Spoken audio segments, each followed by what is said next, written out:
when I was a kid, I remember being very annoyed that every other person I met claimed to be part Cherokee Indian, and no one was calling this out. I would say, I remember I was just talking to people, and they say, oh, yeah, well, it was always their grandmother. It was always their grandmother was like half Cherokee. It was always like that exact same answer. And I would ask them, hey, how do you know that you're part Cherokee? And like, oh, I get really tan in the summer. Or look how high my cheekbones are. So that's not evidence. That's not, whatever it is. That's not, I'm not saying you're not, but you haven't given any evidence at all that you actually. And so I couldn't believe how many people bought this. People just said it, with such a flippant manner. And then I learned, like you were talking about, how a lot of people lie about this, that they essentially, like, people tried to claim it's like in the post-Civil War era. A lot of people started doing this to claim like benefits and stuff. It was widespread. And I would I would talk about Elizabeth Warren with this very same thing, because Elizabeth Warren made a huge deal about how she was part Native American. She wrote it on she wrote in her bio that she was the first woman of color to attend, was it Yale or Harvard or something like that? And she wrote a cookbook called Pow Wow Chow. You know that? She wrote a cookbook. Yeah. It's just like, so, and then Donald Trump called her out on this. Keep going back to Trump. I can't believe how often he's coming up in this thing. Donald Trump called her out on this and says, I don't believe you're Native American. I don't. He's like, you have no evidence for it. I don't buy it. And he kept calling her Pocahontas. And people were talking about how, well, that's racist. Like, no, it's not. It's not racist. Like, because he's not making fun of her for being Native American. He's making fun of her because he doesn't believe that she is. That is not a call. And actually, that's a joke I would make. That's literally a joke I would make. If someone was claiming to be Native American, I just call them that, say, oh, okay, sure thing, Sitting Bull or whatever. But but hold on a second. So, it's like I'm gonna die over here. I'm gonna keep coughing and everything. But and then Elizabeth Warren made one of the biggest political miscalculations I've ever seen. Where she actually went and got a DNA test done, and it turned out, she had one Native American ancestor like 350 years ago, like someone she had never met, obviously, but someone she had no cultural ties to. Right. She had like less than the average amount of Native American ancestry in the United States. And if I remember thinking. And she released it. There you go. Look at that. And I was like, wow, if I took that DNA test and got that result, it would have never seen the light of day. No one would have seen that. And so when I point this out, I was like, all right, that was a pretty big fuck up on Elizabeth Warren's part. I would hear what you just said. I'm not saying this is your point, but people would say, well, being part of a Native American tribe isn't necessarily tied to DNA. Like they don't use blood quantum to make sure you're part, because it is a cultural connection. It's like being from the state of Missouri. There's no blood analysis to prove from the state of Missouri. But the thing with Elizabeth Warren is she didn't have the cultural connection either. She had nothing. Like she didn't know what tribe that person was from, what part of the country they lived in. She just she bought into tradition that was like family lore that was passed down like a lot of these other people, and she bought it. And it's just like, okay, you were just fooled by this. It's all right. And I forgot to mention something here where you talk about if it affects you and the morality. This is actually from like 2 topics ago, but this is too good. I got to share it for everybody watching here. That when I remember one of the moments in my life that made me really angry. When Trump was running for president back in 2015, and back then it was the Syrians. Back then people were really afraid of Syria. It seems so long ago that people would talk about. I remember Trump mentioning that there were tens of thousands of Syrian refugees in the United States. He said that, these people are, which really upset me. And I'm not going to go into the long story about it because Alex already knows and you guys be bored by it and everything. But the United States has been targeting Syria for a long time. Like I think it was like Operation Timber Sycamore or something. It was in 2011. Yep. I can't remember what it's called. Yeah.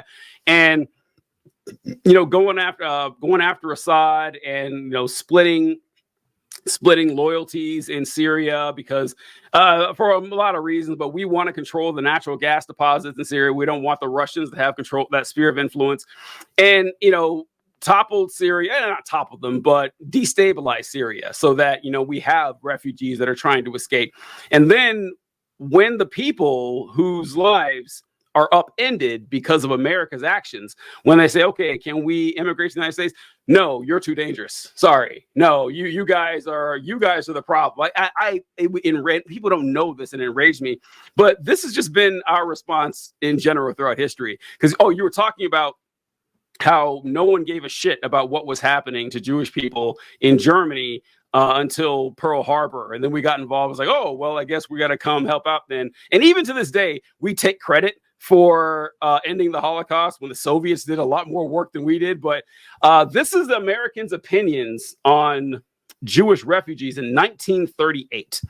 And for those of you who are in Alabama, that is 3 years before we joined the Civil War. But we have, all right, so this is public opinion polls. This is after Kristallnacht.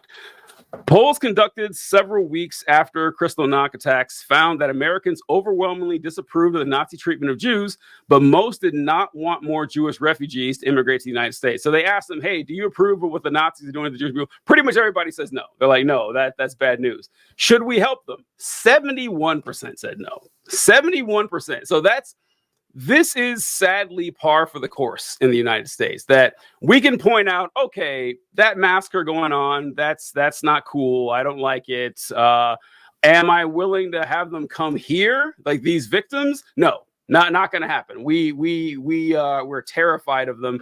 And this is the Israelis are doing a similar thing with what's going. I mean, I think it's where they talk about it.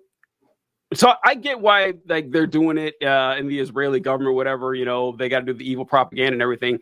But when people here who don't have to do it start saying this, that's when it really concerns me. Like, why are you going to bat so hard for this? Because they'll say, well, I feel really bad for the innocent Palestinians who are being killed, but it's all the fault of Hamas. They're trying to get rid of Hamas, and the collateral damage is happening, but those are innocent people. They don't deserve to die. It's like, okay, well, why doesn't Israel just take in the innocent people you're talking about? Well, no, they can't do that. They can't. That'd be too dangerous. Like, okay, are they innocent or not? Well, what's going on here? Oh no, did I lose you, Alex? God damn it. You guys on stream, can you hear me? I see you're there. Can someone comment and let me know if I'm... Oh, Alex, are you back? Yep. Yeah, no, the last thing I heard was innocent Palestinians and then cut off. Yeah. So what really annoys me is when people here in the United States who don't have to spread the propaganda, it's not like they work for Israeli intelligence or anything. They're talking about well, we feel really bad for the innocent. Thank you, Kevin. I had lost you, and I asked people who were watching if they could hear me and commented something. But I asked... there were like the innocent Palestinians who were killed. It's just because, we're going after Hamas and these innocent folks are collateral damage. And so Israel has to do that. And they're like, okay, well, why don't the Israelis take all the innocent people in as refugees? And go, well, no, they can't do that. That's outside the question. We say, okay, so you don't really believe they're innocent after all. And so it just annoys me that, people will say the most immoral shit imaginable and, not even bother to justify it. I really don't get it at all. I mean, yeah, exactly correct. They don't really care. And first of all, too, when they say that, oh, they're just targeting Hamas, I'm thinking, well, why does Hamas exist to begin with? I mean, they didn't just hop into existence back in 1948. They didn't come into existence until 1987. That's not my opinion. That's the facts. And that is because, for example, I know I talked a bit about Lebanon earlier, but when the Palestinians laid down their arms in Lebanon and evacuated Lebanon and went to Tunisia, like they said they would, like Yasser Arafat and the PLO, he held up his end of the bargain and said, okay, we'll lay down our arms here in Lebanon. We'll stop fighting. We'll relocate our headquarters to Tunisia and continue our fight against Israel from there. Well, that's why Reagan sent the Marines in. But Lebanon's president, Elias Sarkis, reached out to the U.S. and said, hey, I can't stop the Syrians. I can't stop the Israelis. I can't stop the Palestinians. Literally, no one's listening to me. I need the U.S. to come in and help me. And his plan was, hey, I'll talk to Arafat, get him to evacuate. And then that ostensibly is supposed to mean that both the Israelis and the Syrians under Hafez al-Assad would withdraw. Initially, Hafez al-Assad came into Lebanon as well to kill Palestinians, and then that caused huge rifts with the Maronite Christians, with the Kataib party specifically. And they were very heavily, one, they were modeled after the Nazi Party, and two, they were heavily allied to Israel, ironically, given their foundations. But Yeah, you know, right. not going to talk about that. Yeah. And so the Palestinians did that. This is why the rains came into Lebanon on August 25th of 1982, and it was the evacuation took place from the 25th of August to September 10th of 82. The Palestinians laid down their arms. 4 days later, Bashir Gemayel, the son of the Kataib Party's founder, Pierre Gemayel, gets assassinated by someone loyal to Assad. Nothing to do with the Palestinians, but Ariel Sharon, and who was later the prime minister of Israel, he was the defense minister at that time. He was one of Benjamin Netanyahu's mentors. He and Bashir Gemayel were like that. He loved Bashir Gemayel. So when Bashir Gemayel was killed, the assumption was, oh, it was the Palestinians. They did it. So he ordered according to the Kahan Commission report, Israel's own report on this, and my mom saw this happen, where Israeli troops surrounded the camps and they fired illumination rounds into the sky at night, while the phalangist hitmen with Israeli weapons went in there, gunned down, beat to death, and raped approximately 3,000 Palestinian civilians, most of which were women and children. And there were, to my understanding, some elderly folks in there as well. And anyway, so surrounding the camps prevents anybody from intervening to stop it. It also prevented anybody from leaving the camps to run away.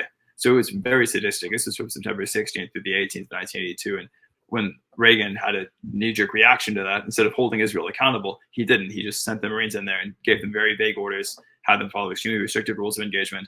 And when the Marines saw the aftermath of Sabra and Shatila, they actually tried to protect the civilian population of Lebanon. And this isn't propaganda for the U.S. military, right. I promise. I'm just explaining how maybe why sort of the how and why Americans maybe don't know very much about this, because this was probably Reagan's single biggest screw up, which is saying a lot in his case. And I'm obviously very biased, given that I'm the son of a Lebanese American myself. But when the Marines were there and they were, for example, patrolling the streets of Beirut, there were still Palestinian refugees living in Lebanon that had, for example, survived Sabra and Shatila. My mom lived on that same side of Lebanon and remembers when the Marines used to patrol. And she didn't speak English back then, but she remembers hearing them say they were from Camp Lejeune. My mom, being a native French speaker, heard Lejeune and goes, "Oh, that's a French name. It means the young in English." And so, anyway, she later figured that out. My mom grew up speaking Arabic and French, came here, learned English. And so, anyway, when the Marines were patrolling the streets of Beirut, the Israelis continued. Like Sabra and Shatila wasn't enough. They wanted to keep going, killing more Palestinian women and children. And so the Palestinians would launch their attacks. Like they'd have, one Palestinian kid with an AK-47 shooting at a bunch of Israeli troops, and he'd run and hide behind the Marines. And the Marine Corps' own publications talk about this, how there were Palestinians hiding behind multinational force positions. The Israelis got pissed, and that led to a series of confrontations. The Marines told the Israelis, stay out. There was actually a story, February 2nd of 1983, when a Marine Corps captain jumped on top of an Israeli tank with a pistol drawn and actually threatened to blow the guy's head off, allegedly telling him, "Hey, you'll cross over my dead body." And rather than pick a fight with a company of U.S. Marines, the Israeli tank commander backed off. And my mom remembers hearing the transmissions of that in Arabic the day that it happened. And she said all the kids in the neighborhood, like no one could believe it. Like no one could just, mom said when Israeli tanks came through, all the kids would run and hide, because you just never knew who they were going to just indiscriminately start. They'd blow up your house, they'd shoot you dead in the streets, they'd abduct you and beat you to death. I mean, you couldn't stop them, basically. And with that being said, my mom said that especially when they were American troops doing this, or U.S. Marines specifically, my mom said, "Wow, this is kind of ridiculous. Aren't they allied?" Well, no, there was a breach there. And the commandant of the Marine Corps, a month later, General Robert Barrow, actually wrote a scathing letter, and to Barrow, Barrow. He wrote a scathing letter to the Secretary of Defense. At the time, it was Caspar Weinberger, and he was criticizing and harassing. He was talking about how the Israelis were criticizing and harassing U.S. Marines. He talked about how Marines were constantly being put in life-threatening situations by the Israelis, who were shooting at Marines and trying to intimidate them.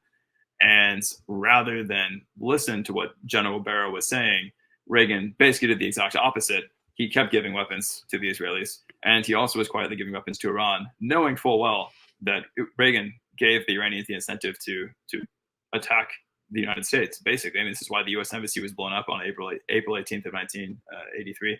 And then a few months later, the barracks were hidden. Hafez al-Assad also had a hand in that, because he was also trying to take over Lebanon for his own interests.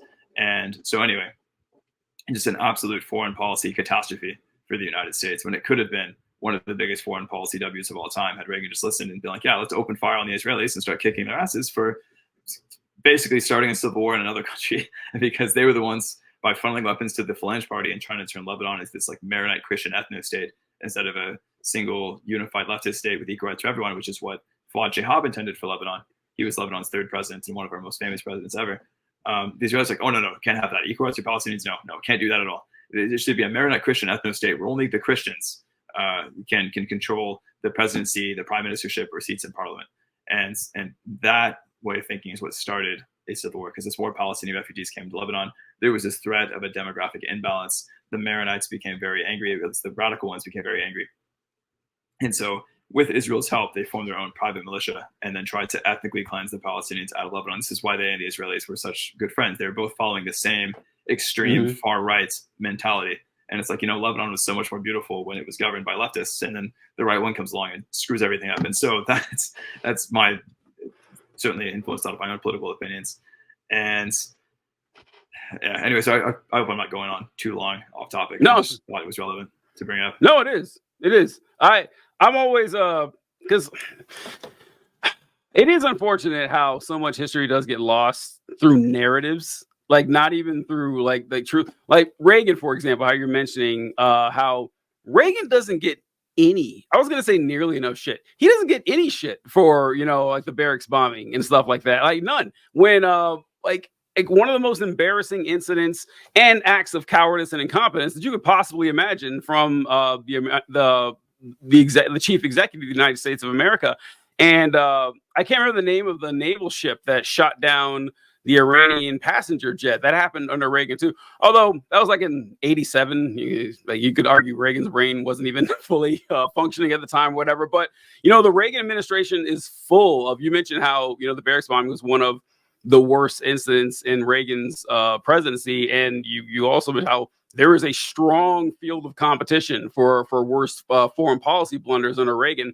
And it's all lost to, oh yeah, he was the cowboy actor badass who was, basically Teddy Roosevelt again, speak softly and carry a big stick. And he brought down the Berlin Wall with his bare hands and he got everything. No, Reagan was a catastrophe. Like in every part of the world, in Europe, in Central America, in the Middle East, like you name it, he made it a worse place. And it's just kind of sad how that is. And so I do appreciate, you bringing light to, because you have a lot of, life experience and historical knowledge on this that, surpasses like anyone I've met, honestly, when it comes to this. So like the voice is necessary.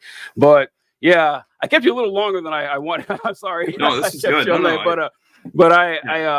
I do appreciate, your insight on this, and we gotta have you on the show again sometime. Like John and I have stuff booked out. Like it's his month, next month to book all the guests and everything. We'll try to get you after that. I usually ask people to plug their content here, but I don't know if you want to do that with yours for reasons that I think but any recommendations, I'll put it that way, any recommendations for people to follow, or books to read, or content to watch, anything on that? So, oh gosh, for me, I read a lot of JSTOR articles. I read a lot of academic journals. It's hard for me to sort of name books off the top of my head. I would say By Way of Deception is certainly a good one if you're interested in what's happening between Israel and Palestine. Definitely a good read. It's written back in 1990, so it might seem a little bit dated, but I think a lot of the themes in that book are certainly still relevant in today's times. And so that's certainly one book that I would highly recommend everybody give a read.